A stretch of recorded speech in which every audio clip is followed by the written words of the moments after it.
कितनी सीटें मिल रही हैं, एक बार उस पर भी जल्दी से नजर डालते हैं। गढ़वाल मंडल में किस पार्टी को कितनी सीटें मिल रही हैं। हम बात कर रहे हैं कि हरीश रावत के वो सबसे पॉपुलर फेस हैं, लेकिन गढ़वाल मंडल की जनता सबसे ज्यादा सीटें किसको दे रही है? बीजेपी को दे रही है। वोट शेयर अभी बीजेपी का ज्यादा है, 2017 की तुलना में घटा जरूर है, लेकिन अभी वोट शेयर सबसे ज्यादा है। और यही वजह है 23 सीटें बीजेपी को गढ़वाल मंडल में मिल रही है। गढ़वाल रीजन में बीजेपी को 23 सीटें मिल रही हैं। और इसके बाद नंबर आता है कांग्रेस पार्टी का। कांग्रेस पार्टी को 16 सीटें मिल रही हैं, यानी कि अंतर है 23 और 16।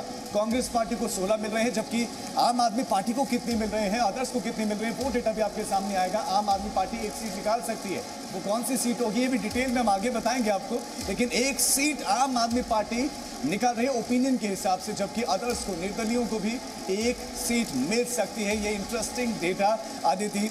बीजेपी सबसे ऊपर है, वोट शेयर गिरा भी है, लेकिन उसके बाद भी ऊपर है। कांग्रेस पार्टी का वोट शेयर बढ़ा है, लेकिन तो भी 16 पर है। आम आदमी पार्टी एक सीट आम आदमी पार्टी को ओपिनियन में मिल रही है, और अदर्स को भी एक सीट मिल रही है। तो अपने आप में बहुत इंटरेस्टिंग है। गढ़वाल रीजन की हम बात कर रहे हैं, 41 सीटों की हम बात कर रहे हैं। वहां पर किस तरह के प्रोजेक्शंस हैं आप लगातार जी न्यूज़ के स्क्रीन पर देख पा रहे हैं। बीजेपी को 22 से 24 ये संभावनाएं हैं, ये ओपिनियन पोल है। कांग्रेस को 15 से 17 और अन्य के खाते में, जिसमें आप आम आदमी पार्टी कह सकते हैं, एक सीट जाने की संभावना है। बार बार दोहरा रही हूं, उत्तराखंड को 2 रीजन्स में, गढ़वाल में, कुमाऊं में। गढ़वाल की तस्वीर आपने देखी है। गढ़वाल में कौन सीएम के तौर पर आगे चल रहा है? हरीश रावत आगे चल रहा है। 43% लोगों की वो पसंद है।